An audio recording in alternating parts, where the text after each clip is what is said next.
தேவைகளை பூர்த்தி செய்யும் தேன் சொறியும் மூன்று தமிழ் குமராவும் கோவிலாகும்.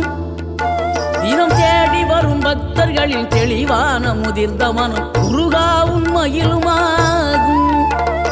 வேடனூறு கொண்டு பெருவேங்கை மரமாகி நின்ற வென்றீர் அணிந்த முருகன், நீ வாடுகின்ற உள்ளமதில் வற்றாது அருள் சேர்க்கும் வானோர்கள் போற்றும் தலைவன்.